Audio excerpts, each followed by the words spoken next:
जय हिंद मेरे दोस्तों, आपका स्वागत है आपके अपने YouTube चैनल प्रीतम अकाडमी परिवार में। और मैं हूं सूरज कुमार। तो कैसे हैं आप लोग? आई होप कि आप लोग अच्छे होंगे, स्वस्थ होंगे, साथ ही साथ पढ़ाई कर होंगे और साथ ही साथ इस ठंड में भी बच रहे होंगे। बहुत ही कड़ाकेदार ठंड है, इस कारण से मैंने जैकेट डाला हुआ है। ठीक है, आप भी एकदम ठंड से मजाक नहीं करना है, एकदम अच्छे से एकदम पैक होकर रहो, तब ना आप लोग का एग्जाम के टाइम पे तबीयत खराब नहीं होगी। अगर तबीयत खराब हो गई भाई साहब, बहुत दिक्कत करेगा। इसलिए हेल्थ का ध्यान रखो, च्यवनप्राश वगैरह खाओ, आंवला खाओ। ठीक है, तो बेसिकली हम लोग आज एक बहुत ही मोस्ट इंपॉर्टेंट टॉपिक पर बात करेंगे। ठीक है, आज का जो हमारा टॉपिक है ये बेसिकली क्लास 10th और बेसिकली जो 12th है, दोनों के लिए बहुत ही मोस्ट इंपॉर्टेंट हो जाता है। क्यों? क्योंकि जो आपका 12th का जो ऑप्टिक्स का जो चैप्टर आता है, पढ़ोगे अगर साइंस लेते हो आप लोग तो फिजिक्स वगैरह में, तो उसमें ये क्लास 10th का जो ये कॉन्सेप्ट अभी मैं बताने वाला हूँ, ये बहुत ही जगह इंपॉर्टेंट लगता है, बहुत ही मोस्ट इंपॉर्टेंट होता है। अगर नहीं समझ पाते हो तो आपको फिर वहाँ जाके पढ़ना पड़ेगा। समझ में आ रहा है ना? और यहीं से पढ़ लेते हो तो वहाँ जाके पढ़ोगे तो ईजी होता है आपके लिए। देखा जाए तो इसीलिए मैंने यहाँ पे 10th और 12th दोनों लिखा हुआ है। अच्छी आखिर भाई सब टॉपिक है क्या? सुन, तो जो आप लोग क्लास 10th में जो प्रकाश वाला चैप्टर पढ़ते हो ना, लाइट वाला चैप्टर, उसमें एक सेक्शन है दर्पणों के बारे में। जो आप लोगों ने पढ़ा हुआ है कि क्लास 10th में 3 प्रकार के दर्पण होते हैं। 3 प्रकार के दर्पण होते हैं, एक समतल, उत्तल और अवतल।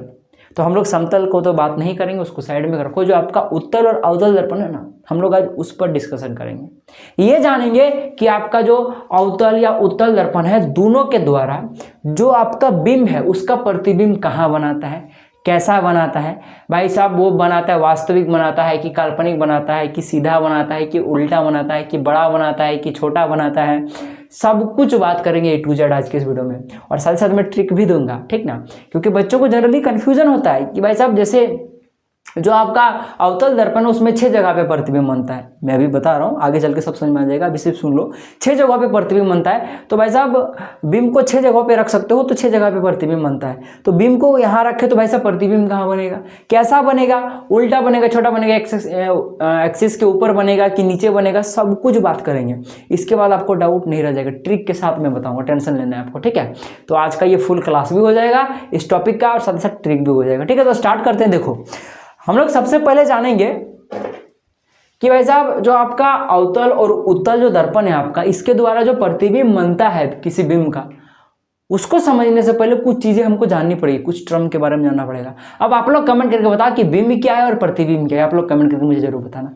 ठीक है, चलो एक मोटा मोटी मैं आइडिया दे देता हूं। अगर आप आईने के सामने खड़े हो तो आप आईने के सामने खड़े हो तो आप क्या हो गया, बिंब, और जो आईना में आपको दिखेगा वो हो गया प्रतिबिंब। अब बाकी आप लोग जो आपका उपयुक्त डेफिनेशन होगा वो आप कमेंट करके जरूर बताइएगा। ठीक है, तो देखो कोई भी दर्पण हो, ठीक ना, चाहे आपका अवतल है चाहे उत्तल है, ठीक ना, हम लोग फिलहाल अवतल उत्तल पर बात कर रहे हैं, ठीक ना।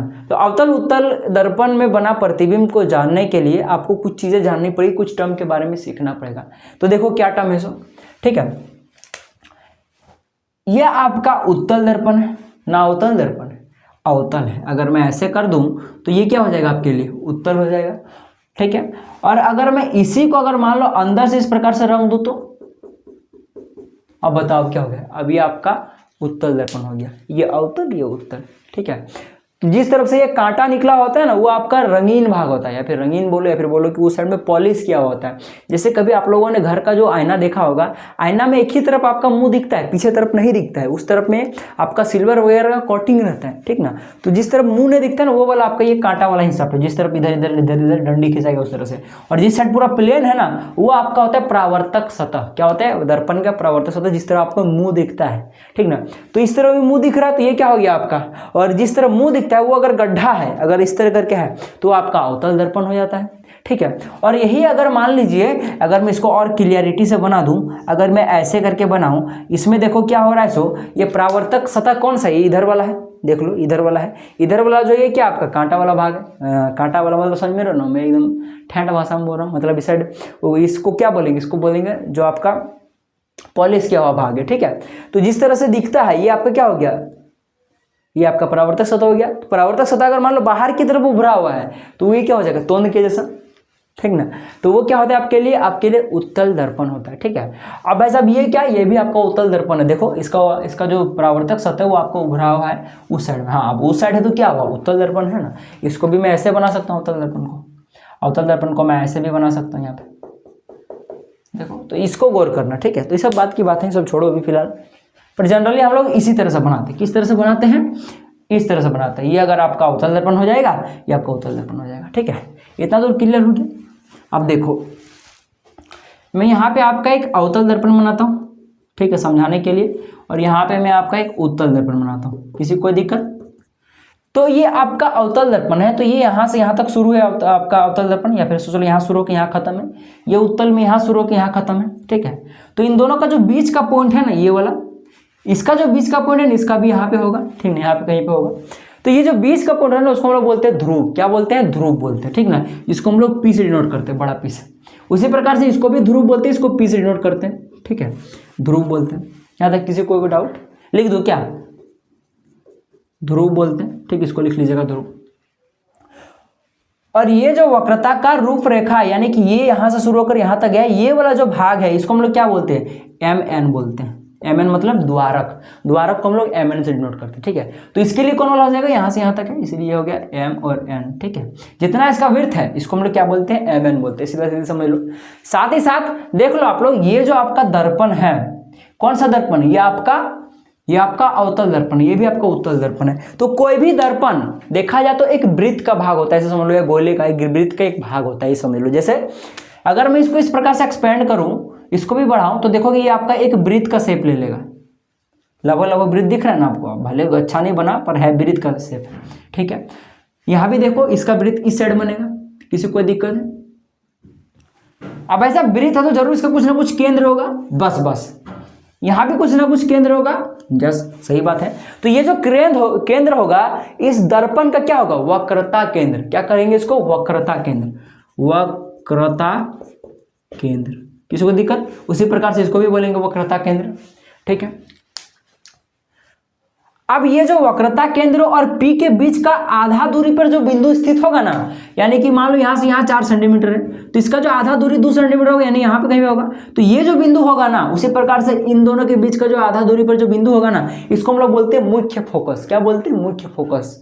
मुख्य फोकस, मुख्य फोकस, फोकस। उसी प्रकार इसको लिख लीजिएगा मुख्य फोकस। किसी को कोई डाउट नहीं है?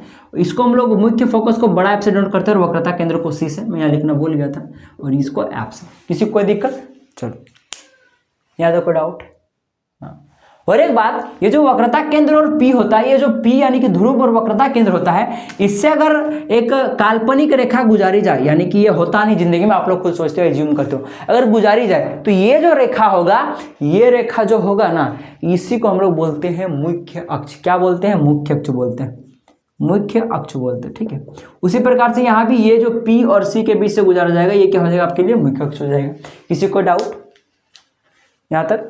ठीक है, और ये जो मुख्य अक्ष हो जाएगा ना, ये C और P को तो काटेगा ही, क्योंकि इसी से होकर गुजरता है। साथ ही साथ F को भी काटेगा। क्यों? क्योंकि जो F होता है वो C तथा P के बीच में स्थित होता है, इस कारण से। ठीक है, उसी कारण से यहाँ भी आपका F, C और P से होकर गुजरता है मुख्य फोकस। यहाँ तक क्लियर हो गया? ये टर्म्स आपको आनी चाहिए। और एक बात यहाँ गौर करने वाली बात है, ये आपका अवतल दर्पण में जो आपका F और C जो होता है ना, वो किस तरफ होता है? दर्पण के बाईं ओर, इधर बाईं होगा ना। और उसी प्रकार जो आपका उत्तल दर्पण होता है, इसमें आपका दाईं ओर होता है। याद रखिएगा बात, ये बहुत ही मोस्ट इंपॉर्टेंट बात है। चलो, यहाँ तक आपको सारा कुछ क्लियर हो गया कि द्वारक क्या है आपका? ये MN आपका द्वारक था, द्वारक है।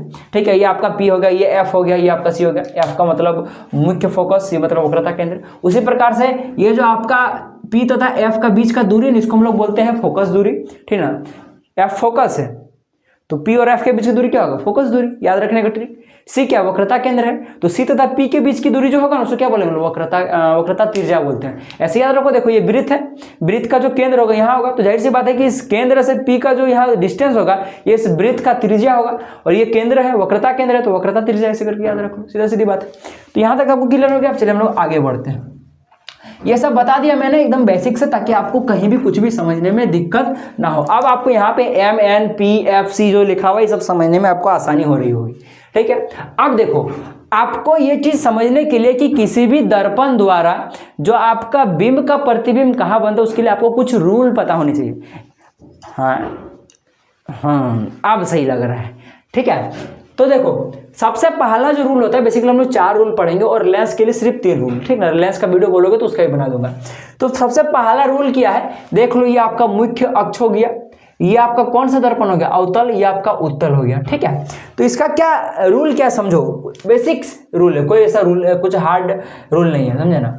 देखो, अगर आपके पास इस दर्पण के पास इस मुख्य अक्ष के समांतर कोई किरण आ रही है, समांतर का मतलब यहाँ का दूरी, यहाँ का दूरी, हर जगह का दूरी क्या होता है, समान होता है। ऐसी दो रेखाएं जो कभी भी एक दूसरे को इंटरसेक्ट ना करे, काटे ना, वो दोनों लाइन क्या होती है, आपकी पैरेलल लाइन होती है, समांतर रेखा होती है। तो कभी भी अगर कोई लाइन अगर इस मुख्य अक्ष के समांतर आ रही है तो याद रखिएगा इस दर्पण से परावर्तन के बाद, और यही अगर लेंस होता तो हम लोग अपवर्तन का यूज करते हैं। ठीक है, अपवर्तन में क्या होता है कि प्रकाश किरण आर पार होती है, पर ये दर्पण इसमें किरण आर पार नहीं होती, इसलिए हम यहाँ पे परावर्तन टर्म का यूज करेंगे। ठीक है, तो क्या होगा यहाँ पे, कोई भी अगर किरण अगर मुख्य अक्ष के समांतर अगर आती है तो दर्पण से क्या अपवर्तन की परावर्तन, हाँ, परावर्तन के पश्चात क्या होगी पता है, ये वाला मुख्य फोकस से होकर गुजर जाएगी, यानी कि ये आ रही है और ये रिफ्लेक्ट करके किधर जाएगी, मुख्य फोकस से गुजर जाएगी। समझ में आ गया। इसी प्रकार से ये जो आपके पास जो आपका उत्तल दर्पण है, इसमें भी सेम यही फॉलो होता है, इसलिए मैंने दोनों लेंस छापा हुआ है, कहीं भी डाउट ना हो। इसमें क्या होता है कि अगर मुख्य अक्ष के समांतर, ये मुख्य अक्ष है, इसके समांतर कोई किरण आए और परावर्तन के पश्चात पता ये इस प्रकार से डाइवर्ट होगी, इस प्रकार से। अब बोलोगे हाय सर ये क्या हो रहा है, कहाँ मुख्य अक्ष से ये कहाँ गुजर रहा है, मुख्य फोकस से कोई गुजर रहा है, गौर से देखो। ठीक ना, अगर ये जो आपके पास परावर्तित किरण है, अगर मैं इसको दर्पण के पीछे तरफ, हाँ, ये जो दर्पण का इस साइड दायां हिस्सा होता है ना, ये आपका दर्पण का पीछे वाला भाग बोला जाता है। ठीक है, और बायां वाला दर्पण का सामने वाला। ठीक है, जिस तरह बिंब होता है उसको दर्पण का सामने वाला हिस्सा बोलते हैं, जिस तरह प्रतिबिंब बनता है, पर प्रतिबिंब का कोई गारंटी नहीं है, वो इधर भी बन सकता उधर भी, तो उस साइड को क्या बोलते हैं हम लोग, दर्पण का पीछे वाला भाग बोलते हैं। तो इसको अगर हम लोग इस पीछे तरफ से इस प्रकार से बढ़ा है तो देखोगे ये क्या होगा, कहीं ना कहीं आपका एफ को काटेगा। तो डायरेक्टली तो नहीं, पर इनडायरेक्टली आपको दिख रहा है कि अगर समांतर आ रही है तो वो एफ को काट रही है। हाँ, इस प्रकार से भी हो सकता है। इन रे डायग्राम्स में क्या होता है कि दिखेगा नहीं कि ये आपका एफ से होके गुजर रहा है या फिर एफ पर डायरेक्ट आ रहा है, पर वो देखो गौर से तो वो पार्सली जरूर होता है, वहां पे पार्सली जरूर एफ को वो काटता है। ठीक है, या फिर गुजरता है। ठीक है, समझ में आ रहा है ना आपको। अब उसी प्रकार से ये वाला आपको याद रखना है कि कभी भी कोई किरण, अगर कोई भी किरण, अब किरण कहाँ से आई, जाहिर सी बात है कोई प्रतिबिंब से आई। ठीक ना, कोई प्रतिबिंब से, या फिर सोचो कि कोई किरण अगर आपका मुख्य अक्ष के समांतर आ रही है तो वो परावर्तन के पश्चात वो हमेशा फोकस से गुजरेगी। अगर आपका अवतल दर्पण रहा तो डायरेक्टली आपको दिखेगा, और अगर उत्तल दर्पण रहा तो वो दर्पण के पीछे दिखेगा। ठीक है, ऐसे ही सब। ठीक है, अब सेकंड आपके पास जो आपके पास आता है प्रॉपर्टी, या फिर बोलो सेकंड जो आपको याद रखना है रूल, सेम इसी प्रकार से अगर कोई किरण मान लो डायरेक्ट एफ पर आकर एफ से होकर गुजर रही है और जाके दर्पण से टकरा रही है, तो वो परावर्तन के पश्चात पता है सेम क्या होगा पता है, ये जो आपका मुख्य अक्ष होगा उसके समांतर इस प्रकार से रिफ्लेक्ट कर जाएगी। अब आपको किसी को समझ में कोई दिक्कत, एकदम उल्टा है। इसमें क्या होता है कि समांतर आता है, एफ से गुजरता है, इसमें क्या होता है कि एफ से ही आता है और रिफ्लेक्शन के बाद क्या होता है कि वो समांतर निकल जाता है। समझ में आ गया आपको, किसी को कोई दिक्कत नहीं यहाँ पे। ठीक है, उसी प्रकार से इसमें क्या होगा, देखो इसमें बोलोगे सर यहाँ पे तो एफ पीछे तरफ है, फिर कैसे क्या करें, तो देखो अगर मान लो कि ये ऐसे कोई किरण आएगा ना तो ये डेफिनेटली बात है कि ये इस प्रकार से गुजरेगा। बोलोगे सर ये कैसे हो गया, फिर से देखो गौर से, ये आपतित किरण कहीं ना कहीं एफ को काट रही है। देखो दर्पण के पीछे अगर मैं इसको बढ़ाऊं तो देखो ये एफ से होकर कटेगी। हाँ, थोड़ा टेढ़ा मेढ़ा बन रहा है, आप लोग स्केल्स अच्छा से बनाना, आपको समझ में आएगा।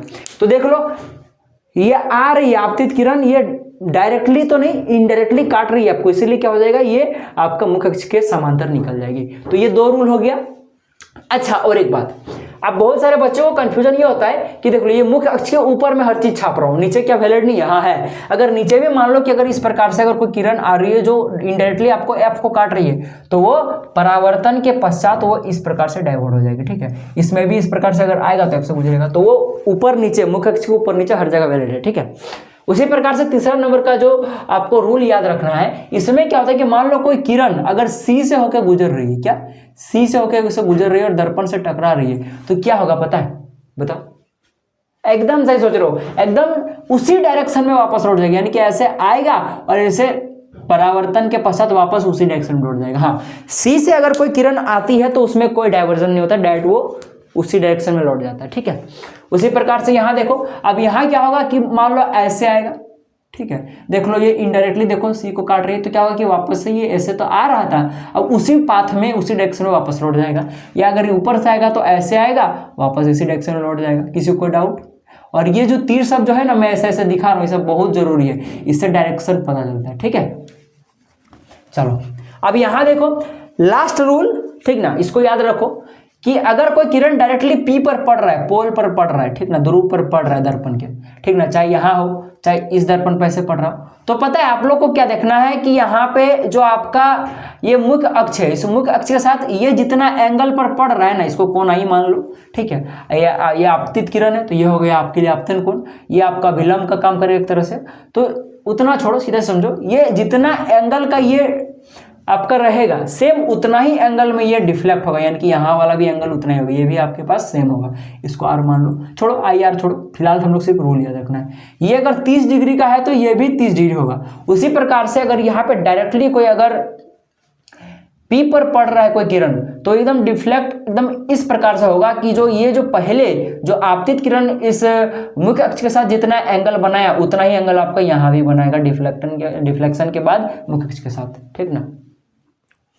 यहाँ तक क्लियर हो गया?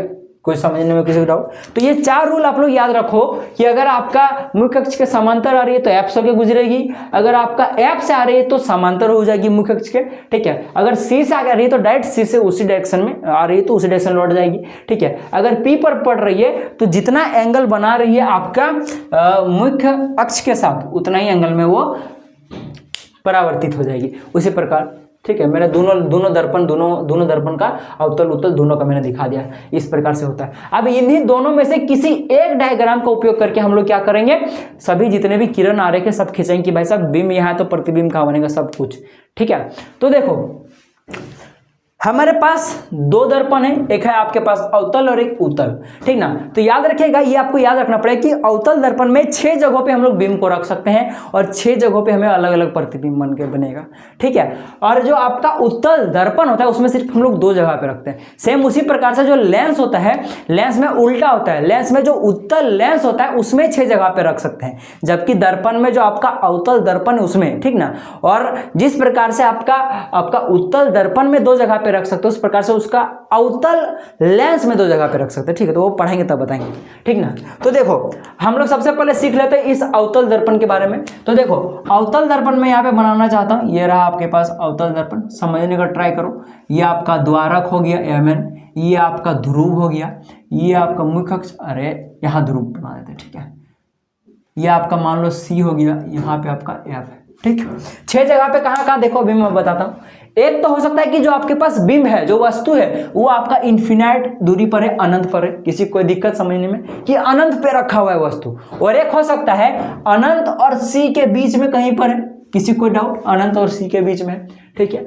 और एक स्थिति हो सकता है कि भाई साहब कांटा कांटा सी पर खड़ा है वो वस्तु या बिंब, ठीक है। या और एक स्थिति हो सकता है सी तथा एफ के बीच, यानी वक्रता केंद्र और आपके पास फोकस, मुख्य फोकस के बीच में, या ऐसा भी हो सकता है पक्का पक्की मुख्य फोकस के बीच में हो। और एक स्थिति बन सकता है लास्ट एफ और पी के बीच में। आप बोलोगे सर अब पी तो छोटा है, पी को भी ले लीजिए, तो क्या कोई आदमी दर्पणों से चिपक कर रहता है क्या? ऐसा नहीं ना होता है, मुंह उसको दूर से देखा जाता है, किसी को अगर मुंह वो देखना होगा तो इस कारण से टोटल सिर्फ 6 स्थिति बनता है कि या तो अनंत पे होगा, या तो अनंत और सी वक्रता केंद्र के बीच में होगा, या तो पक्का पक्की वक्रता केंद्र पर होगा, वक्रता केंद्र और एफ के बीच में होगा, एक एफ पर कांटाकटी मुख्य फोकस पर होगा, या फिर एफ तथा ध्रुव के बीच में कहीं भी होगा। बस 6 स्थिति हुआ। देखो 1 2 3 4 5 6 ये 6 स्थिति पर हम लोग जानेंगे। किसी को डाउट यहाँ तक? चलो तो स्टार्ट करते हैं, उसके बाद हम लोग इस उत्तल दर्पण में बात करेंगे। सबसे पहला स्थिति जब वस्तु अनंत पर हो तो उसका जो प्रतिबिंब बनेगा वो किस प्रकार से बनेगा, उसका रे डायग्राम कैसे खींचेंगे, ठीक ना। तो रे डायग्राम खींचने के लिए सबसे पहली बात कि इन चारों प्रॉपर्टी में से कोई सा भी 2 उठा लो, ठीक ना, कोई सा भी 2 उठा लो आपका बन जाएगा, ठीक ना। चलिए देखते हैं। सबसे पहला बनाते हैं हम लोग कंडीशन, जब जो आपके पास बिंब है, देख लो मैं यहाँ पे छापता हूँ, ये आपके पास क्या हो गया, अवतल दर्पण हो गया, ये द्वारक हो गया, ये आपके पास पी हो गया, ये सब छापिएगा, अवतल दर्पण द्वारक वगैरह जितना है सब बनाइएगा, एफ सी सब बनाइएगा, ये सब नहीं बनेगा तो काट देगा नंबर, ठीक है। आपके पास सी हो गया, आपके पास एफ हो गया, ठीक है। तो सबसे पहला स्थिति जब वस्तु कहाँ अनंत पर हो, ठीक ना। तो मैं क्या कर रहा हूँ कि यहाँ पे मान लो कोई वस्तु अनंत पर है, ठीक ना, तो इस तरह से मैं डॉटेड लाइन दिखा रहा हूँ। डॉटेड लाइन दिखाने का मतलब क्या है कि जो लाइट जो आ रही है, जो आपका किरण आ रही है बिंब से, वो अनंत से आ रही है, ऐसा समझ लो, ठीक। इसलिए मैं यहाँ डॉटेड दिखा रहा हूँ। तो यहाँ पे होगा क्या, मैं एक काम करता हूँ ब्लैक पेन का यूज कर रहा हूँ, थोड़ा ज़्यादा बेटर रहेगा, ज़्यादा अच्छा विजिबल होगा, ठीक है। तो इस डॉटेड लाइन से आ रही है और इस प्रकार से दर्पण के समांतर आ रही है। मैंने क्या किया हुआ देखो, यहाँ पे मैंने एक प्रॉपर्टी का यूज किया, फर्स्ट प्रॉपर्टी का। क्या फर्स्ट प्रॉपर्टी है आपका कि अगर मुख्य अक्ष के समांतर कोई किरण आए, ठीक ना, मान लो यहाँ कोई अनंत में कोई क्या आपके पास कोई बिंब है, उससे कोई एक किरण आ रही है इस प्रकार से, ठीक ना, एक किरण आ रही है और वो कैसी आ रही है वो आप पे डिपेंड करता है कि आप लोग कैसा लाना चाहते हो। इन चारों में से कोई एक प्रॉपर्टी का यूज करके आप लोग ला सकते हो कि आप लोग डायरेक्ट मुख्य फोकस के समांतर ला रहे हो, कि आप लोग डायरेक्ट एफ से गुजार रहे हो किरण को, कि आप लोग सी से गुजार रहे हो, कि आप लोग इस पी पर गुजार रहे हो, वो आप पर डिपेंड करता है आप लोग कहां गुजारना चाहो। तो सबसे मोस्ट कॉमन रहता है सबसे पहला कि इनसे और बस इससे, इन दोनों से और एक इसका यूज होता है। ये सिर्फ एक केस पे यूज होता है, आप लोग चाहो तो इसका नहीं भी यूज करोगे तो हो जाएगा। बस ये 3 केस से जनरली आपका लगभग सब डायग्राम बन जाता है, ठीक ना। देखो तो मैंने क्या किया, ये आपका जो आपका किरण वो अनंत से आ रही है और मैंने ऐसा लाया है कि ये मुख्य अक्ष के समांतर है, तो जाहिर सी बात है ये दर्पण से परावर्तन के पश्चात ये एफ से ऐसे होकर गुजर जाएगा। ठीक है, इसे कोई दिक्कत। चलो और एक किरण ले लेते हो, कम से कम आपको 2 किरण लेना पड़ेगा, तो कम से कम 2 किरण को आपको लाना पड़ेगा बीम से, ठीक है। और दोनों किरण जहां पे आपस में इंटरसेक्ट करेगी, काटेगी, ठीक ना, परावर्तन के बाद, परावर्तन से पहले नहीं, अगर परावर्तन से पहले कट रहा तो वो नहीं, परावर्तन के बाद जहां कटेगी वहीं पे आपका बीम बनेगा सबसे पहली बात, ठीक है। तो देखो मैं यहां से ला रहा हूं, ठीक ना, तो देखो आप बोलोगे सर यहाँ तो कटा तो क्या बीम यही बनेगा, नहीं, देख लो ये तो यहाँ पे देखो ये जो किरण है ये तो परावर्तित किरण है, पर देखो ये जो अभी आपतित किरण है, तो परावर्तित आपतित को नहीं गौर करना है, आपतित आपतित को गौर नहीं करता है, परावर्तित परावर्तित को गौर करना है, ठीक है। तो ऐसे करके आएगा, ये दर्पण से रिफ्लेक्ट होकर ऐसे जाएगा, ठीक है। अब देखो मैं थोड़ा डायग्राम थोड़ा सा पाथ दिखा देता हूँ कि भाई साहब ऐसे आ रहा है और ये ऐसे जा रहा है, ये ऐसे आ रहा है और ऐसे जा रहा है। अब आप लोग देख सकते हो कि यहां से यहां तक जो था ना, ये आपका क्या था, ये आपका आपतित किरण है, यहां से यहां तक क्या है, आपतित किरण है। उसके बाद ये परावर्तित किरण हो गया और ये परावर्तित किरण हो गया, ठीक है। ये वाला परावर्तित किरण इस आपतित किरण के लिए है, ये वाला परावर्तित किरण इस आपतित किरण के लिए है, ठीक है। और दोनों का दोनों आपतित किरण देख लो कि यहाँ पे परावर्तित किरण देख लो कि यहाँ पे आपस में इंटरसेक्ट कर रहा है, कहाँ पर, कांटा काटा एफ पर, एकदम एफ पर, मुख्य फोकस पर। यानी कि क्या समझ में आ रहा है कि जो देखो मैं यहाँ पे लिख के लाया हूँ, बेसिकली 4 चीज आपको पढ़ना है। एक बीम की स्थिति, यानी आप लोग बीम को कहाँ रखे हो, तो हम लोग कहाँ पे रखे, देख लो अनंत पे रखे हैं, फर्स्ट कंडीशन, ठीक है, तो अनंत पे रखे हैं। तो उसका जो प्रतिबिंब की स्थिति होगा, यानी जो प्रतिबिंब बनेगा वो कहाँ बनेगा, देख लो एफ पर बना है, ठीक है, कहाँ बना है, एफ पर बना है, देख सकते हो एफ पर बना है। उसी प्रकार जो प्रतिबिंब का साइज है, यानी को बड़ा है कि छोटा है, तो भाई साहब देख लो उसको आप लोग कैसे कॉमन करोगे, मतलब कैसे पता चले कि बड़ा है कि छोटा है। तो अभी आप लोग थोड़ा और कंडीशन बना लो, उसके बाद हम लोग इस पर डिस्कस करेंगे। बेसिकली ये छोटा आकार का है, देख लो, क्योंकि एफ पर बना, सब कुछ बताएंगे, इसको अभी फिलहाल छोड़ो, साइज वाला थोड़ा बाद में बात करेंगे, ठीक है। अब बाकी देखो प्रतिबिंब की प्रकृति क्या, वास्तविक एवं उल्टा, इसको ये वास्तविक है उल्टा, इसकी भी बात करेंगे थोड़ी देर बाद, ठीक ना। इन दोनों कंडीशन को फिलहाल अभी भूल जाओ, बाकी इन दोनों को पता चला ना कि वह प्रतिबिंब का है अनंत पर, प्रतिबिंब कहाँ बना है, एफ पर। तो ये फर्स्ट रे डायग्राम का बन गया, अच्छा से कलम कॉपी लेके एकदम अच्छा से पेंसिल वेंसिल लेके एकदम चाप वाप बैठा के का होता है एकदम अच्छा से सब बनाइएगा, ठीक है। अब जो हमारे पास सेकंड नंबर का कंडीशन है, जिसमें जो हमारा बिंब है वो कहाँ रहेगा, वो अनंत और सी के बीच में रहेगा। अनंत और सी के बीच में रहने का मतलब क्या है, आप लोग ऐसे बोल सकते हो, सी के बाद या फिर सी से परे, बस यही जो टर्म है इसका यूज किया गया है कहाँ, आपका एनसीईआरटी में। ये एनसीईआरटी का चार्ट है, इसमें यूज किया गया है अनंत और सी के बीच में जब बिंब को रखते हैं उसके जगह पे अनंत और सी के बीच में ना लिखकर यहाँ पे लिखा गया है सी से परे। आप लोग चाहो तो अनंत और सी के बीच में भी लिख सकते हो, ऐसा कोई इशू है नहीं, ठीक है। तो देखो सेकंड नंबर कंडीशन हम लोग बनाते हैं। एक ये आपका हो गया अवतल दर्पण, ये आपका हो गया छायांकित भाग, ये आपका हो गया द्वारक, यहाँ आपके पास पी है, ध्रुव है, यहाँ पे मान लो आपके पास एफ है और यहाँ पे मान लो सी है, ठीक है। और ये आपके पास मुख्य अक्ष हो गया। जो बिंब है हमारा वो कहाँ है, आपका सी से परे, यानी कि इधर कहीं पे होगा, मान लो यहाँ पे है, हम लोग ले लेते हैं, यानी कि अनंत और सी के बीच में, ठीक है।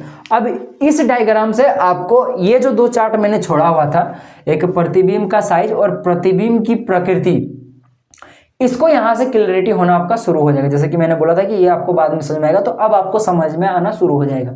तो इसको समझने के लिए आप मैं कुछ चीज बताना चाहूंगा। ये जो मैंने यहाँ पे तीर लगाया ना, ये क्या है बताओ तो, ये आपका जो है, ये आपका बिंब होता है। क्या होता है, ये जो तीर है वो बिंब है। नहीं तो आप सोचो, आपका मान लो कोई दर्पण के सामने मान लो किसी भैंस का या किसी चुड़ैल का अगर मान लो पिक बन रहा है, ठीक है, तो क्या हम लोग बिंब के जगह पे यहाँ पे का उसको चुड़ैल या भैंस को छापेंगे? ऐसा नहीं करेंगे। हम लोग इसको सुविधा करने के लिए हम लोग क्या करते हैं, बिंब को एक तीर जैसा दिखाते हैं और प्रतिबिंब जो बनेगा ना उसको भी हम लोग तीर जैसा डिनोट करते हैं। ये तीर हो गया या ऐसे दिखाएंगे, मतलब बिंब और प्रतिबिंब को हम लोग जो हमारा नोटेशन होगा वो क्या होगा, एज ए तीर जैसा होगा। ठीक है, हम लोग यहाँ पे कोई वस्तु या ऑब्जेक्ट को हुबहू नहीं छापने हमको कि मनुष्य बिंब है तो मनुष्य जैसा छापो, ऐसा कोई यहाँ पे रूल नहीं है, समझे ना। तीर जैसा दर्शाएंगे। ठीक है, और एक बात, जैसे कि ये आपका मुख्य अक्ष है, ठीक है, मान लो सपोज ये मुख्य अक्ष है, तो जो बिंब होता है वो तो आपको पता है, मैंने पहले बता दिया कि वो क्या होता है कि दर्पण के बाईं ओर होता है, यानी ध्रुव पी से क्या होता है, बाईं की तरफ होता है हमेशा। जो बिंब होगा वो बाईं तरफ होगा, लेंस के भी बाईं तरफ होता है। ठीक है, साथ ही साथ जो मुख्य अक्ष है उसके ऊपर में हमेशा होता है। हमेशा क्या होता है, ऊपर में होता है, हमेशा ऊपर में होगा। याद रखिए बात, कहाँ होगा, हमेशा ऊपर की ओर रखेंगे और बाईं ओर रखेंगे। ये बीम फिक्स है, बीम यहीं पे होता है। ठीक है, और ये जो तीर है ये बीम को दर्शा रहा है। और देख लो तीर का जो आपका सिर है वो इधर है, सिर इधर है, ये पूंछ इसका इधर है, मूड़ी ठो इसके इधर है, मूड़ी ठो ऊपर की तरफ है, और ये पेट यहाँ पे। तो यहाँ देखिए समझ में आ रहा है कि आपके पास बीम का जो पैर होगा वो हमेशा मुख्य अक्ष के साथ सटा होगा, समझे। बीम का जो पैर होगा वो हमेशा मुख्य अक्ष के साथ सटा होगा। अब इसका जो प्रतिबिंब बनेगा वो हो सकता है आपका यहाँ बने, तो प्रतिबिंब को भी आपको तीर जैसा ही दिखाना। मान लो कि ये इसका प्रतिबिंब है, समझे ना, तो प्रतिबिंब का भी जो पैर होगा वो हमेशा इस मुख्य अक्ष के साथ सटा होगा। अब अगर प्रतिबिंब मान लो इस मुख्य अक्ष के नीचे तरफ बना, हाँ पॉसिबल है, क्योंकि प्रतिबिंब जो होगा वो दर्पण के बाईं ओर भी बन सकता है, दाईं ओर भी बन सकता है, जो आपका मुख्य अक्ष है उसके ऊपर भी बन सकता है, नीचे भी बन सकता है, जहीं भी बने, बस आपको पैर याद रखिएगा कि वो हमेशा मुख्य अक्ष के साथ सटा होगा। जैसे एग्जांपल, हम लोग का पैर हमेशा जमीन के साथ सटा हुआ होता है। सर मैं तो पलंग में सोया हूँ, पैर तो ऊपर है, वैसा बात नहीं है, पर हमारा पैर जो होता है वो जमीन के साथ होता है। उसी प्रकार से इसका तीर चाहे वो बिंब का हो या प्रतिबिंब का हो, उसका जो पैर होगा वो हमेशा मुख्य के साथ सटा हुआ होगा। ठीक है, अब अगर मान लो कि प्रतिबिंब जो है आपका प्रतिबिंब अगर नीचे की ओर है और समझे दर्पण के बाईं ओर है तो वो बिंब वास्तविक उल्टा बनेगा। बाकी इसको बात नहीं करेंगे, दिन प्रतिदिन वो चेंज होते रहता है, मैंने केस टू केस वो वेरी होता है। तो वो आपको सब कुछ समझ में आ जाएगा जब मैं ये वीडियो पूरा आपको दे दूंगा, फिर आप लोग पूरा देख लोगे तब आपको ऑटोमेटिकली सब कुछ क्लियर हो जाएगा। ठीक है, तो इतना तो क्लियर हो गया ना कि आपको क्या करना है कि जो बिंब है वो हमेशा बाईं ओर और मुख्य अक्ष के ऊपर की ओर रखना है। प्रतिबिंब का कोई गारंटी नहीं, किधर भी हो सकता है, बस इतना याद रखना है कि चाहे बिंब हो चाहे प्रतिबिंब हो, उसका जो पैर होगा वो मुख्य से सटा होगा और जो सिर होगा वो हमेशा मुख्य से बाहर की ओर होगा, यानी ऊपर है तो ऊपर की ओर, नीचे है तो नीचे की ओर रहेगा। ठीक है, इतना दूर क्लियर हो गया। साथ ही साथ और एक चीज याद रखिएगा, मान लीजिए कि आपके पास इतना बड़ा बिंब है और प्रतिबिंब का जो बना है, प्रतिबिंब भी एक तीर जैसा बनेगा, वो मान लो कि इतना बड़ा बना है, तो देख के पता चल रहा है कि जो आपका बिंब है वो छोटा है प्रतिबिंब से, समझे। और ऐसा मान लो कि ये आपका बिंब है और प्रतिबिंब इतना छोटा सा बना है, या फिर मान लो कि ऐसा बना है, तो देख के पता चल रहा है कि जो आपका बिंब है उससे प्रतिबिंब छोटा बना है। तो तीर का जो साइज है ना, ये आपको ये बताता है, क्या बताता है कि जो प्रतिबिंब बना है वो बिंब से कितना बड़ा है कि कितना छोटा है, फिर बड़ा है कि छोटा है, समझे ना। कितना बड़ा है कितना छोटा ये बोलना सही नहीं रहेगा, वो तो आवर्धन बताता है, पर ये बोलना सही होगा कि वो बड़ा है कि छोटा ये बताता है। तो ये जो प्रतिबिंब का जो साइज है ना, ये कौन बताता है, ये तीर को देखकर ही आपको पता चल जाएगा, समझे। और प्रतिबिंब की प्रकृति वो आपको थोड़ी देर में मैं आपको बताऊंगा। ठीक है, बस में इतना याद रखिएगा कि अगर दर्पण है आपका, दर्पण के बारे में आप लोग पढ़ रहे हो, तो अगर बाईं तरफ अगर कोई प्रतिबिंब बन रहा है बाईं तरफ, यानी पी से इधर, जब भी बाईं दाईं बात करें तो आप लोग याद रखिएगा पी से बात चल रही है, पी से बाईं या पी से दाईं की बात चल रही है। तो इस पी से अगर बाईं तरफ बन रहा है तो याद रखिएगा वो वास्तविक तथा हमेशा उल्टा बनेगा। और एक चीज, वास्तविक साथ हमेशा उल्टा लगता है, अगर उल्टा कहीं लिखा है तो समझ लीजिए वो वास्तविक है, समझे, रियल है। ठीक है, और अगर मान लीजिए दाईं तरफ बना है, दाहिने तरफ बना है, तो वो हमेशा आभासी वर्ड यूज करना है वहां पे। आभासी और सीधा, सीधा और आभासी एक साथ यूज होता है, समझे ना। तो जो आपका दाहिनी तरफ है, दाहिनी तरफ हमेशा अगर यदि आपका प्रतिबिंब बन रहा है तो याद रखिएगा वो प्रतिबिंब कैसा होगा आपका, आभासी तथा सीधा। बहुत के आभासी को काल्पनिक तथा सीधा भी बोलता है, कोई इशू नहीं है, समझे। आप देखो, तो अब हम लोग क्या करेंगे, इसका हम लोग क्या बनाएंगे, प्रतिबिंब बनाएंगे। तो प्रतिबिंब बनाने के लिए अगेन हम लोग इन किन्हीं आप लोग चारों में से कोई दो रूल का उपयोग करेंगे। ठीक है, तो सबसे पहला उपयोग, चलो हम लोग फर्स्ट रूल का कर लेते हैं। तो जो आपके पास मान लो इस बिंब से ऐसे करके किरण आ रही है, किसके समांतर, इस मुख्य अक्ष के समांतर पैरेलली इस तरह करके जा रही है, तो वो परावर्तन के पश्चात वो कहाँ से गुजरेगी, ऐसे करके आ रही है, परावर्तन के पश्चात वो ऐप से होकर गुजरेगी। ठीक है, किसी कोई डाउट यहाँ तक चलो ठीक है। अब सेकंड कंडीशन, चलो हम लोग एक काम करते हैं, इस सेकंड वाला उपयोग कर लेते हैं कि आपका यदि ऐप से जा रहा है कोई किरण तो वो समांतर होके परावर्तन के पश्चात जाएगी, ठीक है। तो मान लो कि ये आपका प्रतिबिंब बीम है, बीम से आपका मान लो ये किरण इस प्रकार से आपका दर्पण के ऐप से होके गुजर रही है, तो परावर्तन के पश्चात वो किस प्रकार से गुजरेगी, वो कुछ इस प्रकार से होकर गुजरेगी, ठीक है, कुछ इस प्रकार से होकर गुजरेगी, यानी कि मुख्य अक्ष के समांतर होकर गुजरेगी। अब यहाँ पे और एक चीज याद रखिएगा, आप लोग चाहे किसी भी रूल का उपयोग करो, जैसे कि सपोज दैट कि आप लोग फर्स्ट रूल का उपयोग करें जिसमें किरण कहाँ से आ रही है, बीम से आ रही है, तो बीम से जहाँ से आप लोग किरण को छापना शुरू कीजिएगा ना, उस बीम का खोपड़ी से खींचना शुरू कीजिएगा, यानी कि जो बीम का आपके पास मूड़ी है वहां से खींचना शुरू कीजिएगा। चाहे वहां से आप लोग ये वाला उपयोग कर रहे हो, चाहे इस रूल का उपयोग करो, चाहे इस रूल का, चाहे उस रूल का। मतलब ये कहना चाहता हूं कि आपने यहाँ पे क्या किया कि बीम से सबसे पहला रूल का उपयोग किया जिसमें क्या है कि समांतर जाएगी और वो ऐप से गुजरेगी। तो कहां से शुरू होगी, आपको शुरू कहां से करना है किरण को, तो भाई साहब यहां से शुरू करना है, जहां पे आपका बीम का खोपड़ी वहीं से। जितना भी आपको रूल का उपयोग करना है, चाहे 3 करो, 4 करो, 5 करो, सबसे बनेगा, पर कम से कम आपको 2 रूल का उपयोग करना है। और दोनों रूल का शुरुआत कहां से करना है, आपको किरण को खींचना शुरू कहां से करना है, इस बीम के मूड़ी से शुरू करना है, ठीक है। आगे चलो क्लियर होते जाएगा, ठीक है। तो देख सकते हो जैसा कि मैंने बोला था कि जहां पे भी आपका परावर्तित किरण आपस में काटेगी वहीं पे आपका क्या बनेगा, प्रतिबिंब बनेगा। तो देख सकते हो कि आपके पास जो यहाँ पे देख लो, मैं थोड़ा सा इसको सी को मैं यहाँ लिख लेता हूँ अच्छा से, आपको मिटा लेता हूँ, ठीक है। ये आपका सी है, ये आपका यहाँ पे एफ है, ठीक है, थोड़ा सा ताकि आपको दिखे अच्छा से, ठीक है। तो देखो आप लोग यहाँ गौर करके देखो कि ये आपका हो गया आपतित किरण और यहाँ से आपका परावर्तित किरण शुरू होता है, ये वाला आपका परावर्तित किरण हो गया। इस किरण के लिए यानी कि सेकंड नंबर की कंडीशन के लिए जिसमें आपका किरण कहाँ जा रहा है, आपका ऐप्स होकर गुजर रहा है और आपका परावर्तित हो रहा है, तो ये आपका हो गया आपतित किरण और ये परावर्तित किरण। तो देख लो कि ये परावर्तित किरण हो गया और ये दूसरा परावर्तित किरण हो गया और दोनों यहाँ पे काट रहा है, तो अब यहाँ पे प्रतिबिंब बनेगा। लेकिन यहाँ प्रतिबिंब कैसे बनेगा, देखो जहाँ पे भी प्रतिबिंब है ना, वहां से आपको क्या करना है, जहां भी आपका अक्ष, जो आपका मुख्य अक्ष उस पर आपको परपेंडिकुलर गिराना है, एकदम 90 डिग्री एकदम गिराना है। जैसे यहाँ से आपको क्या करना है, इस प्रकार से यहाँ पे एकदम 90 डिग्री गिराना है, ठीक है। यानी कि ये जो होगा, ये जो लाइन होगा, ये मुख्य के साथ 90 डिग्री होगा। आपको शो करने की कोई जरूरत है नहीं कि ये 90 डिग्री है, आपको ऐसा एज्यूम करना है मन में, और ये होता है कि 90 डिग्री हमेशा आपको गिराना है, ठीक है। तो ये जो बना, जैसा कि और मैंने बोला था आपको कि जहां भी आपका बिंब या प्रतिबिंब होगा उसका पैर आपका मुख्य के साथ होगा, लेकिन जो आपका सिर होगा वो आपका बाहर होगा। तो यहां तक है ये वाला प्रतिबिंब, तो इसका सिर आपका ये वाला हो जाएगा, यानी कि ये कुछ इस प्रकार से, मैं यहाँ बना के दिखाता हूँ, देखो ये कुछ इस प्रकार से, ठीक है। ये तो आपके पास ये हो गया मुख्य अक्ष जहाँ पे सटा हुआ है, और ये मुख्य अक्ष हो गया, और यहाँ पे क्या हो गया, ये वाला जहाँ पे आपके पास ये दोनों आपका परावर्तित किरण जहाँ पे कटी हुई है, ठीक है, जहाँ पे दोनों परावर्तित किरण आपका कटी हुई वो वाला है। तो ये जो आपके पास बना हुआ है, ये क्या बना आपके पास, ये आपका बना है प्रतिबिंब। क्या बना है आपका, प्रतिबिंब बना है। जी हाँ, आप लोग सही समझ रहे हो। अब देखो यहाँ से आपको समझ में आ गया होगा। सबसे पहली बात तो देखो भाई साहब, आप लोग गौर से देखो, जो आप जितना बड़ा आपके पास बिंब है उससे आपका छोटा प्रतिबिंब बना है। गौर से देखो, मेरा थोड़ा टेढ़ा मेढ़ा बना, इस कारण से आपको चला रहा है। एनसीईआरटी में गौर से देखना, आप लोग आराम से एकदम स्केल वगैरह सा यूज करके बनाना, तो देखिएगा आपका बनेगा। इतना बड़ा अगर आपके पास प्रतिबिंब है, बिंब है ना, तो इससे छोटा ही बनेगा बिंब। तो वही चीज यहाँ पे लिखा हुआ है, प्रतिबिंब का साइज में देख लो क्या बना है कि छोटा बना हुआ है, देख लो छोटा बना हुआ है। साथ ही साथ कहाँ बना हुआ है, देखो सी तथा एफ के बीच में। तो वही चीज लिखा है कि प्रतिबिंब की स्थिति कहाँ है, सी तथा एफ के बीच में। अब आपको यहाँ पकड़ में आ रहा होगा। साथ ही साथ देखो कि ये क्या बना है कि पी से देखो बाईं ओर, यानी दर्पण के बाईं ओर बना है। बाईं ओर बना यानी क्या बनेगा, वास्तविक तथा उल्टा बनेगा। वरना ऐसे देखो ना यार, जो आपके पास बीम है वो आपका ऐसे है, जबकि प्रतिबिंब आपका ऐसे बना है, उल्टा हुआ ना। ऐसे भी आप लोग याद रख सकते हो कॉन्सेप्ट के जैसा, समझे। तो इसलिए लिख सकते हो वास्तविक तथा उल्टा। अब आपको क्लियर हो रहा है चीजें।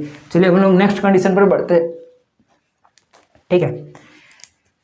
नेक्स्ट कंडीशन जो कि अब हमारा है, देख लो हम लोगों ने बिंब देख लिया अनंत पर, सी से परे देख लिया, अब सी पर बात करते हैं। अब मान लो कि आपके पास जो बीम है ये आपका छायांकित भाग हो गया अवतल दर्पण का, ये आपका द्वारक हो गया, ठीक है। ये आपका मान लो कि यहाँ पे आपका कहीं पे एफ है, यहाँ पे कहीं पे सी है, ठीक है। तो ये आपका मुख्य अक्ष हो गया, यहाँ पे पी है, ठीक है। अब जो आपके पास बिंब है ना वो कहाँ है, अब आपका काटा काटे एकदम एग्जैक्ट सी पर है। ये आपका बिंब हो गया, ठीक है। बिंब को हमेशा बाईं और ऊपर की ओर रखना है, ठीक है। अब अपने हिसाब से बड़ा छोटा रखना आप लोग। तो सबसे पहला कंडीशन क्या अप्लाई करें बताओ, कोई सा भी 2 आप लोग अप्लाई कर सकते हो। ये सब भी अप्लाई करोगे ना तो आपका बनेगा, ठीक है। तो एक काम करते, वही सबसे आसान जो होता है 1 और 2 अप्लाई करते हैं।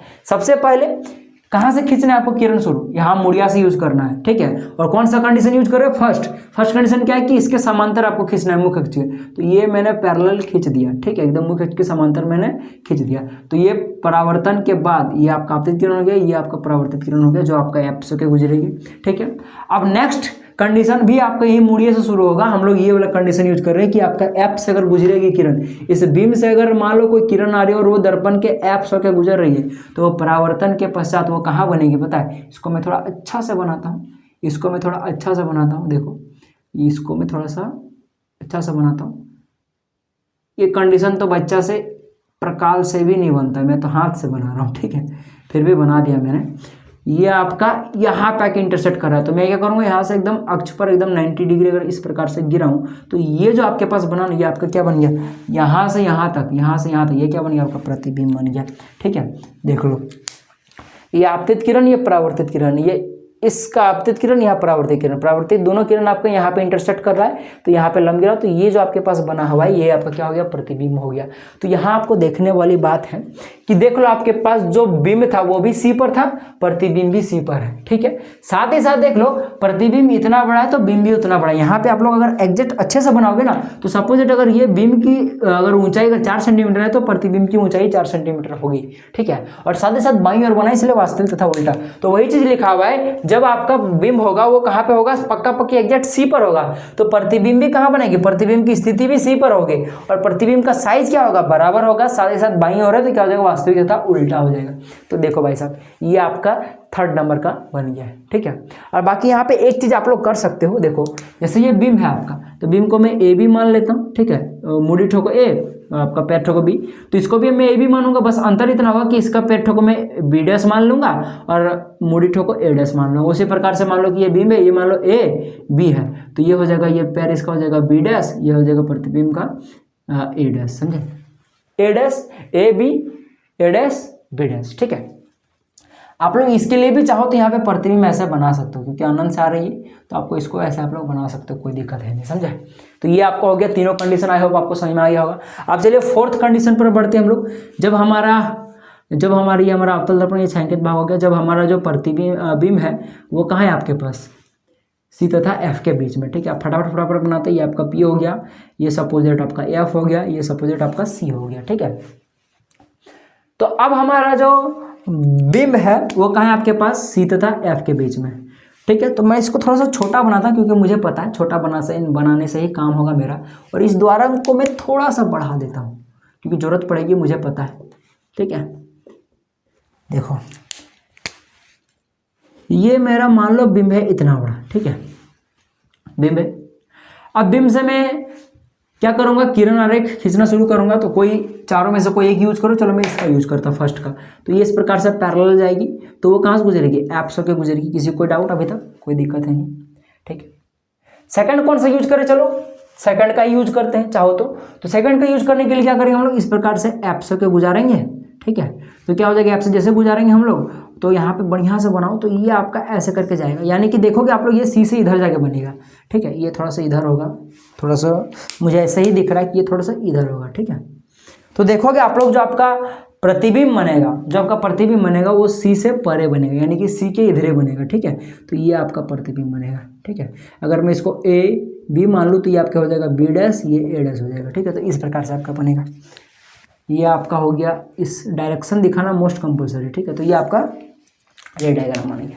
पता है आपको किताब में कैसे दिखाया है इसको, किताब में कैसे बनाया है इसको, देखो किताब में कैसे बनाया है इसको। ये आपका हो गया, ये आपका पी हो गया, ये आपका एफ हो गया, ये आपका सी हो गया। मान लो यहाँ आपके पास क्या है, ये आपका बिंब है, तो फर्स्ट केस क्या यूज किया, इस प्रकार से समांतर गया तो वो एफ से गुजरेगा, कोई दिक्कत है नहीं, यहाँ तक तो सबको पता है, ठीक है। सेकंड कंडीशन क्या अप्लाई किया, ये आपका सी है ना, तो क्या क्या है पता है, एक किरण को इस प्रकार से खींचा गया है, ठीक है। इस प्रकार से यहाँ से जो इसका सिर है, यहाँ से किरण को कुछ इस प्रकार से लाया गया है, ठीक है, मैंने इस प्रकार से फेंका गया है। तो आप लोग देखो कहीं ना कहीं ये पीछे तरफ सी को काट रही है, कहीं ना कहीं क्या करे, पीछे तरफ सी को ये काट रही है, ठीक है, सी को ये काट रही है। तो जब ये देखा जाए इनडायरेक्टली अगर सी को काट रही है, तो जाहिर सी बात है कि वापस से उसी डायरेक्शन में ऐसे करके ये लौट जाएगी। तो देखो कि ये कहीं ना कहीं इधर कटेगा, यानी सी से इधर कटेगा, यहाँ कहीं प्रतिबिंब आपका बनेगा, समझे।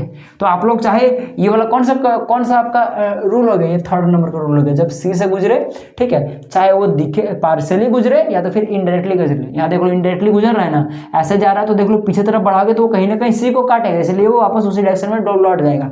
तो चाहे आप लोग इस प्रकार से बनाओ चाहे इस प्रकार से। तो आप लोग देख सकते हो इसको मैंने ये इन दोनों का उपयोग करके बनाया, इन दोनों प्रॉपर्टी का, और इसको मैंने इसका और इसका उपयोग करके बनाया। आप लोग चाहो तो इसका उपयोग करके बनाओ, चाहे आप लोग चाहो तो इसका भी उपयोग करके बना सकते हो। जैसे अगर मैं चाहूँ इसको अगर मैं ऐसे बना दूं, ये आपका हो गया, ये आपका P हो गया, ये आपका मान लो कि F हो गया, ये आपका C हो गया। मान लो यहाँ पे आपके पास बिंब है, ऐसे सबसे पहला प्रॉपर्टी यूज करते हैं ये वाला, ठीक है। तो ये इस तरह समांतर जाएगा, एफ से गुजरेगा। अब लास्ट प्रॉपर्टी अभी तक कभी यूज नहीं किया, तो चलो एक बार इसको भी यूज करके बना देते हैं। किसी का भी यूज कर सकते आप लोग, बनेगा, बस सही यूज करना। मुड़िया से इसका किरण यहाँ पी पर गुजारो, पी पर गुजारोगे तो ये जितना एंगल बनाना है सेम उसी एंगल में आपको ये बोला डाइवर्ट करना। तो देखोगे ये कहीं ना कहीं देख लो ये इधर आके कटेगा, बिंब आपका बनेगा, सी से इधर बनेगा।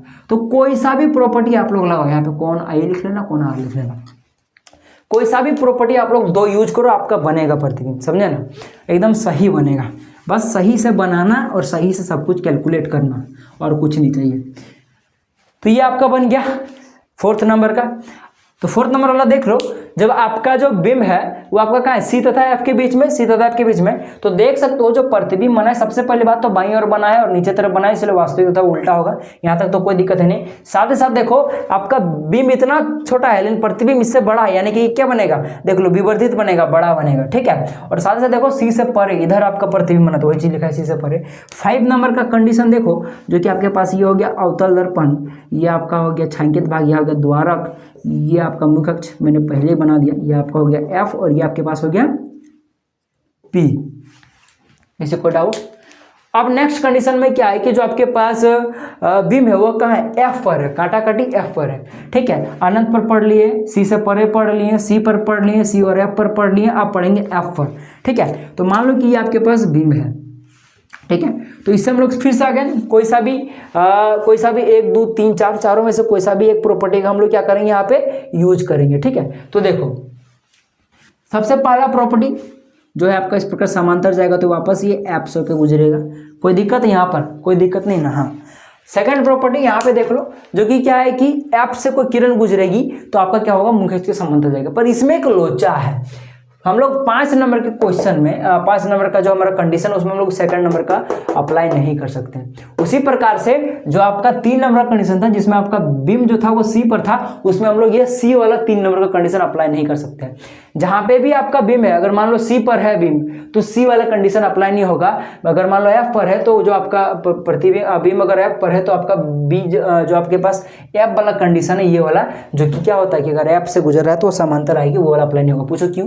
क्योंकि देखो भाई साहब, ये आपका मुड़िठ है, ये आपका सिर है, समझ में आ रहा है आपका बात, और किरण कहाँ से, सिर से ही निकलेगा। और आपको मान लो एफ से के गुजारना है, ठीक है, और आपको पता है कि ये जो बिंब होता है वो 90 डिग्री, बिंब भी आपका एकदम जो मुख्य अक्ष है उससे 90 डिग्री में होता है। जिस प्रकार से प्रतिबिंब ये 90 डिग्री होता है, बिंब भी 90 डिग्री में होता है। तो आप लोग किरण से इस प्रकार से एफ से गुजारने के लिए इस प्रकार से किरण खींचोगे तो ये जाता चला जाएगा, इस प्रकार से अनंत तक जाएगा, जो कि ये कभी काटेगा नहीं। इस प्रकार से क्या होता है कि हम लोग जहाँ पे है, अगर बिंब एफ पर है तो हम लोग एफ वाला कंडीशन यूज नहीं करते, अगर सी वाला है तो सी पर कंडीशन यूज नहीं करते। हाँ, सी और एफ के बीच में हो, या एफ और पी के बीच में हो, या अनंत और सी के बीच में, या जिसको हम लोग सी से परे बोलते हैं, या अनंत पर हो तो हम लोग बाकी सब यूज कर सकते हैं। पर अगर एफ पर है तो एफ वाला कंडीशन यूज नहीं करना है, सी पर है तो सी वाला कंडीशन यूज नहीं करना है। कौन? बिंब, ठीक है। चलिए, इस कारण से हम लोग क्या करेंगे, यहाँ पे ये सेकंड नंबर कंडीशन अप्लाई नहीं करेंगे, बाकी आप लोग कोई सा भी अप्लाई कर सकते हो। तो बोलिए कौन सा अप्लाई करें हम लोग? चलिए हम लोग इसको अप्लाई करते हैं, ठीक है, सी वाला कंडीशन, 3 नंबर वाला कंडीशन को। तो इसको कैसे अप्लाई करेंगे? तो देखो अगेन उसी प्रकार से इस प्रकार से एक खींचेंगे इस तरह से किरण, ठीक है, जो वापस से उसी डायरेक्शन उठ जाएगी। क्यों? क्योंकि देखो अगर मैं पीछे इस प्रकार से मिला तो कहीं ना कहीं ये सी को काट रही है, तो वापस से ये जैसे कि इस प्रकार से गई तो वापस से ये उसी डायरेक्शन में इस प्रकार से वो लौट जाएगी। तो आप लोग देखोगे कि ये जो ये कभी भी आपस में काटेगा नहीं, ये समांतर होता है, यानी कि ये कभी भी आपस में दूसरे को नहीं काटती है। यानी कि क्या हो गया कि सबसे पहली बात तो देखो बिंब का है आपके पास एफ पर है, यहां तक क्लियर हो गया। जो आपके पास प्रतिबिंब की स्थिति कहां पे? अनंत पे है, इधर भी बढ़ाओगे तो अनंत जाएगा, इसलिए लिखा हुआ है कि अनंत पर है। अब अनंत पे है तो हम लोग बोल नहीं सकते कि उसका साइज क्या, इसलिए बोलते हैं वो अत्यंत विवर्धित है, बहुत बड़ा है। तो वही चीज यहाँ पे लिखा हुआ है कि अत्यंत विवर्धित है, और ये तो पता है कि इस साइड बनेगा, इसलिए क्या हो जाएगा आपके पास वास्तविक तथा उल्टा हो जाएगा। ये चीज क्लियर हो करोगे आपके पास, आप चलिए आगे बढ़ते हैं आपके पास, ठीक है। इसको डॉटेड लाइन से दिखाओ, जब भी कोई किरण अनंत से आ रही है फिर अनंत से जा रही है तो उसको डॉटेड लाइन से दिखाते हैं।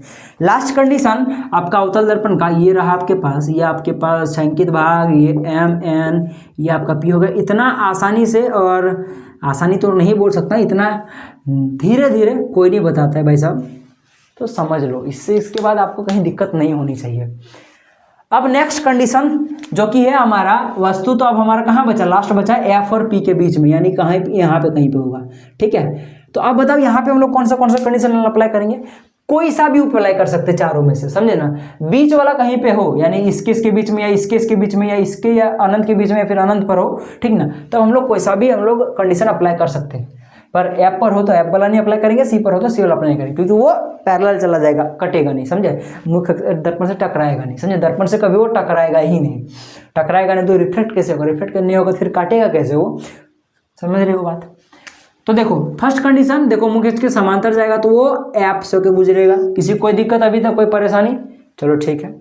थर्ड कंडीशन हम लोग यहाँ पे थर्ड भी अप्लाई कर सकते हो, या तो फिर चलो मैं क्या करता हूँ फोर्थ वाला अप्लाई कर देता हूँ, क्योंकि ये सब तो बहुत अप्लाई कर लिया है, फोर्थ वाला अप्लाई करते हैं। फोर्थ वाला क्या होगा कि यहाँ से मोडिट हो इस प्रकार से पी में जाएगा लाइट, तो पी में जैसे जाएगा तो यहाँ जितना एंगल वो बना रहा है मुख्य के साथ, सेम उसी एंगल में ये डाइवर्ट होगा। तो आप लोग देखोगे, इसको मैं अच्छा से बनाऊँ, ये कुछ इस प्रकार से इधर जाएगा, तो देखोगे तो ये एकदम उसी डायरेक्शन में इस प्रकार जाएगा, तो होगा क्या पता है, इस प्रकार से डाइवर्ट होके वो चला जाएगा। तो देखोगे आप लोग, देखो गौर से कि इस साइड क्या हो रहा है कि जैसे जैसे इस साइड आ रहा है धीरे धीरे फैलता जा रहा है, तो यह क्या कभी पॉसिबल है कि इस साइड ये कभी काटेगा एक दूसरे को, तो ये काटेगा ही नहीं, तो प्रतिबिंब इधर बनेगा नहीं बनेगा, प्रतिबिंब बनेगा नहीं बनेगा, बनेगा दर्पण के पीछे बनेगा। कैसे, सो देखो इस पे सबसे पहले डायरेक्शन दिखा दो, इसको मैंने डायरेक्शन दिखाना भूल गया था, चलो ठीक है।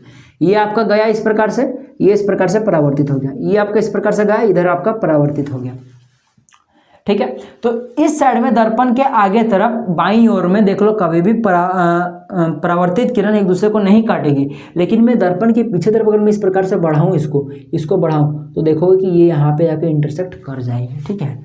जाहिर सी बात है, इधर फैल रहा है तो उधर तो सिकुड़ रहा होगा ना, तो सिकुड़ रहा है यानी कि यहाँ पे कटेगा। तो ये जो देख लो यहाँ पे, इसको क्या करो, यहाँ से आपको 90 डिग्री गिराना है आपके पास, कहाँ पे, मुखज के साथ। तो देख लो यहाँ पे आपके पास क्या बना है, आपका जो प्रतिबिंब है वो उस साइड बना हुआ है, ठीक है। तो दर्पण के कभी भी पीछे बने दाहिनी तरफ, तो वो क्या होता है आपके पास, हमेशा आभासी बनाता है और सीधा बनाते हैं। आप लोग देख भी सकते हो, आपका बिंब भी इस प्रकार से, प्रतिबिंब भी इस प्रकार से, साथ ही साथ देखो बिंब आपका इतना छुटकुस है, प्रतिबिंब आपका इतना बड़ा है, तो यानी क्या बन रहा है, जो आपके पास प्रतिबिंब बन रहा है वो विवर्धित बन रहा है। और साथ ही साथ देख लो आप लोग यहाँ पे, जो आपके पास बाकी सब तो देख ही सकते हो कि अनंत बिंब जो है वो एफ और पी के बीच में है, और जो आपके पास प्रतिबिंब की स्थिति है वो किधर है, दर्पण के पीछे। ये कहीं मेंशन नहीं है कि भाई साहब कितना दूरी पर बनेगा, क्या बनेगा, वो बस दर्पण के पीछे, ठीक ना। तो ये आपका हो गया, यहाँ पे लिखा हुआ इसीलिए दर्पण के पीछे। तो ये आपका हो गया सारा कामदान किसका, अवतल दर्पण के लिए। 6 स्थिति पर हम लोगों ने बात कर लिया कि जब आप लोग का अनंत पर हो, चाहे सी से परे हो, सी पर हो, एफ और सी के बीच में हो, एफ पर हो, एफ और पी के बीच हो, तो कहाँ कहाँ बनेगा, तो समझे। जनरली ये वाला और ये वाला ज़्यादा आता है आपका एग्जाम में, ठीक है। बाकी भी आ सकता है, कोई गारंटी है नहीं, तो सब कुछ आपको आना चाहिए। अब बात करते हैं यहाँ पे ट्रिक के लिए कि बच्चा को अगर मैं डायरेक्ट बोल दूँ ना कि बताओ कि बिंब आपका सी और एफ के बीच में, तो प्रतिबिंब कहाँ बनेगा, तो बच्चा डाउट में आ जाता है। अगर इस सीक्वेंस से बनाओ तो बना लोगे, पहले इसको बना, फिर उसको बना, फिर इसको बना, पहले अनंत को, फिर अनंत सी पर, फिर सी पर, तो बना लोगे। लेकिन अगर मैं रैंडमली कहीं से भी अगर पूछ लो कि बताओ सी और एफ के बीच में रहा तो, एफ में रहा तो, एफ और पी के बीच में, तब बच्चा नहीं निकाल पाता है, कंफ्यूज हो जाता है। तो फिर भाई साहब सबसे पहला बात तो माइंड में ये सब रूल रखना है। और दूसरा सबसे बड़ा ट्रिक देखो, अब ट्रिक में देने जा रहा हूँ कि भाई साहब प्रतिबिंब कहाँ होगा, इससे आपको ये पता चल जाए कि भाई साहब प्रतिबिंब यहाँ बनेगा, ठीक है। कि भाई साहब जब आपका बिंब जो होगा सी और एफ के बीच में होगा तो प्रतिबिंब हमेशा सी से परे बनेगा। अगर आपके पास मान लो कि बिंब जो आपके पास एफ पर है तो प्रतिबिंब हमेशा अनंत पर बनेगा। अगर आपका बिंब मान लो कि आपके पास अनंत पर है तो एफ पर बनेगा। अगर मान लो कि बिंब जो आपके पास सी से परे है तो जो आपका प्रतिबिंब बनेगा सी और एफ के बीच में बनेगा। तो वो आपको याद रखने के लिए मैं ट्रिक दे रहा हूँ कि प्रतिबिंब कहाँ होगा, जब आपका बिंब यहाँ पर है, यहाँ पर है, तो ठीक है। तो याद रखो, देखो सबसे पहली बात एक चीज तो सबको याद हो जाती है कि अगर मान लो कि आपका बिंब जो है वो मान लो कि कहाँ पे, अनंत पर है। बिंब जो है आपका कहाँ पर है, अनंत पर है, तो प्रतिबिंब कहाँ बनेगा, वो एफ पर बनेगा, ठीक है। प्रतिबिंब को मैं नीचे तरफ दिखाता हूँ, ठीक है, ताकि समझ में। प्रतिबिंब को मैं नीचे की तरफ दिखाता हूँ, कहाँ पर, एफ पर बनेगा। इसको मैं एफ तो अच्छा से लिख लेता हूँ यहाँ पे, ये रहा एफ, इसी को मैं यहाँ दिखा देता हूँ, ठीक है। यहाँ पर दिखाया था। ये तो सबको पता है कि अनंत पे हो अगर बीम तो प्रतिबिंब कहाँ बनेगा, एफ पर बनेगा। अब जैसे जैसे आप लोग ऐसे क्लोज बढ़ते जाओगे ना इस पी की ओर, इस बीम को जैसे जैसे क्लोज लेते जाओगे उसी प्रकार से प्रतिबिंब क्या होगा पता है, दर्पण के इस प्रकार से पीछे भागता जाएगा, दर्पण से दूर, पी से दूर भागता जाएगा। बीम पी की ओर बढ़ता जाएगा और जो प्रतिबिंब वो पी से दूर भागता चला जाएगा। ऐसे आपको याद रखना है। तो जब आपका बीम जो अनंत पर है तो प्रतिबिंब कहाँ पर है, एफ पर है, ठीक है।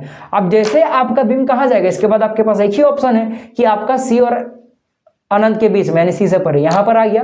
तो यहाँ पर आएगा तो पता है प्रतिबिंब कहाँ जाएगा, सो अब आपका प्रतिबिंब एक स्टेप घसक जाएगा, कहाँ पे आ जाएगा पता है, एफ और सी के बीच में आ जाएगा। यानी कि जो प्रतिबिंब आपके पास आ जाएगा वो अब आपका यहाँ पर आ जाएगा, ठीक है। मैं नंबरिंग कर देता हूँ, मैं इसको 1 मान लेता हूँ, इसको मैं 1 लिख देता हूँ, ठीक है। इसको मैं 2 बोल देता हूँ, इसको मैं 2 बोल देता हूँ, ठीक है, कोई दिक्कत, 1 2, ठीक है। अब जब ये आपका यहाँ पर है, ये जब यहाँ पे आ चुका है, अब जैसे आप लोग बीम को सी पर खड़ा करोगे तो आपका प्रतिबिंब भी क्या होगा, एक कदम घसक जाएगा, एक स्टेप घसक जाएगा, एक स्टेप घसके तो कहाँ पे आ जाएगा, अब ये सी पर आ चुका है तो अब ये भी आपका सी पर आ चुका है, तो ये 3 नंबर, तो ये भी आपके पास 3 नंबर हो गया, ठीक है। अब उसी प्रकार से देखो जब आपका बीम अब और आगे घसक गया, यानी कि एक स्टेप और घसक गया, सी और एफ के बीच में आ गया, तो प्रतिबिंब अब कहाँ चला जाएगा, अब सी से परे चला जाएगा, सी और अनंत के बीच में, यानी कि वो यहाँ कहीं पे आ जाएगा, यानी कि इस साइड में कहीं पे आपके पास आ जाएगा। ये आपका पास 4 नंबर का हो गया, समझे। 5 नंबर में क्या हो जाएगा, अगर जब आपके पास बीम जब एफ पर आ जाएगा, बीम जब आपके पास एफ पर आ जाएगा तो जाहिर सी बात है कि अब कहाँ चला जाएगा, ये एक स्टेप इधर घसक कर, ये पहले सी से परे था, अब ये अनंत पर चला जाएगा, अभी कहाँ चला जाएगा, ये इधर अनंत पे चला जाएगा, ठीक है। तो अब जो आपके पास प्रतिबिंब बन गया है ये 5 नंबर वाला, ये कहाँ चला गया, आपके पास अनंत पर चला गया। किसी को कोई दिक्कत यहाँ तक समझने में। अब लास्ट एक कंडीशन बचा, तो उसको तो सबको याद हो ही जाएगा कि अब मान लो कि ये आपके पास एफ और पी के बीच में आ गया है, तो अब ये इतना ज़्यादा घसक जाएगा कि इधर मिलवे नहीं करेगा, दर्पण के पीछे मिल जाएगा। तब जो लास्ट जो आपके पास 6 नंबर का जो आपके पास बिंब है, ये आपका प्रतिबिंब किधर बनेगा, इस साइड में बनेगा, समझे। तो इस प्रकार से याद रखना, ऐसे भागता जाएगा, जैसे जैसे आपके पास जैसे जैसे आपका जो बिंब है वो आता जाएगा, वैसे वैसे प्रतिबिंब दूर भागता जाएगा, ऐसे ऐसे आएगा, एक टाइम पे दोनों एक साथ खड़ा हो जाएगा, कहाँ पर, सी पर, उसके बाद फिर से वापस बाहर जाता जाएगा, समझे। तो इस प्रकार से आपको याद रखना है, ठीक है। ये आपका ट्रिक था। अब चलिए हम लोग लास्टली बढ़ते हैं हम लोग उत्तल दर्पण पर, ठीक है। उत्तल दर्पण हो गया आपके पास। उत्तल दर्पण में सिर्फ आपके पास 2 कंडीशन होता है, फर्स्ट कंडीशन और सेकंड कंडीशन, ठीक है। 2 ही कंडीशन होता है, इससे ज़्यादा कुछ नहीं होता है, समझे।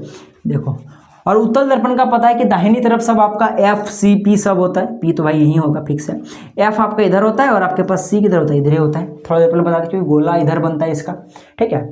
तो अब हमारे पास 2 ही कंडीशन होता है। एक कंडीशन जब वस्तु जो है वो कहाँ पर है, अनंत पर है, इन्फिनाइट पर है, समझे। तो यहाँ पे मैं इस प्रकार छाप देता हूँ, ठीक है।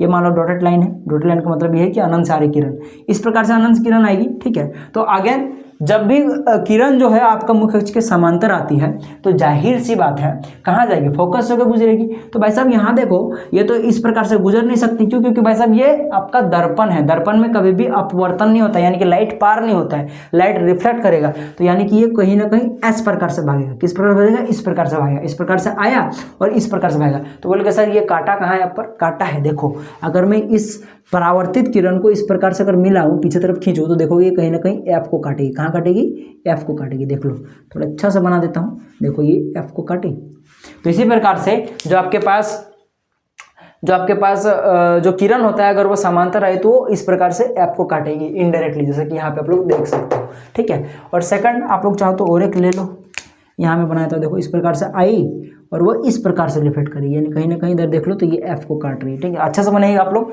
तो ये हो गया आपतित किरण, ये हो गया परावर्तित किरण, ठीक है। बहुत कोई इस एक्स एक्सिस को भी ऐसे करके दिखा देता है, कोई दिक्कत है नहीं, समझे। तो फर्स्ट कंडीशन इस प्रकार से बन गया। तो यहाँ आपको समझ में आ रहा होगा, देख लो यहाँ पे समझ में आ रहा है कि जो आपके पास बिंब है वो कहाँ है, आपके पास अनंत पर है। तो ये जो लास्ट का मैंने 2 कॉलम बनाया हुआ ना, 2 कॉलम रो जो आपको दिख रहा है यहाँ पे, ठीक है। कॉलम तो आपको 4 दिख रहा है, रो जो तो दिख रहा है, ये जो साइड लास्ट में दिख रहा है, ये आपके लिए था, किसके लिए, ये आपके लिए उत्तल दर्पण के लिए था, ठीक है। तो जब आपके पास बिंब की स्थिति कहाँ है, अनंत पर है, तो जो प्रतिबिंब की स्थिति बनेगा, फोकस दर्पण के पीछे बनेगा। देख लो, दर्पण के पीछे बना कहाँ पर, फोकस पर, ठीक ना, फोकस पर बनेगा, दर्पण के पीछे, वही चीज लिखा हुआ है यहाँ पे। साथ ही साथ देख लो ये कितना छोटा बना, एकदम बिंदु के आकार का बना हुआ है, तो अत्यंत छोटा बिंदु के साइज का, ठीक है। साथ ही साथ ये कैसा बनेगा, दर्पण के पीछे बना, इसलिए याद रखिए क्या बने, वो वास्तविक बने हमेशा, और वास्तविक साथ हमेशा कैसा लगता है, सीधा लगता है। इस कारण से क्या बनेगा, वास्तविक बोल रहा हूँ, आभासी लगाए, ठीक ना, आभासी के साथ हमेशा सीधा बनेगा, ठीक है। क्लियर। कोई डाउट है आपको? ठीक है, आभासी के साथ सीधा या फिर काल्पनिक के साथ सीधा बनेगा। उसी प्रकार से लास्ट कंडीशन इसके लिए होता है, इसके लिए क्योंकि जब आपके पास उत्तल दर्पण होते हैं, छायांकित भाग हो गया, द्वारक हो गया, ये आपका पी हो गया, ये आपका मुख्य अक्ष हो गया, यहाँ पे मान लो आपके पास एफ है, यहाँ पे आपके पास सी है। ठीक है, तो ये लास्ट कंडीशन है हमारा, जिसमें क्या होता है कि इसमें आप लोग या तो वस्तु को अनंत पे रखो या तो वस्तु को पी और अनंत के बीच में, ध्रुव तथा अनंत के बीच में रखा जाता है। बस दो ही कंडीशन इसका। तो चलो अब हम लोग क्या करते हैं, बिंब को यहाँ पे रख लेते हैं। तो अगेन से इस प्रकार से गया समांतर, तो वो कहीं ना कहीं इस प्रकार से रिफ्लेक्ट होगा।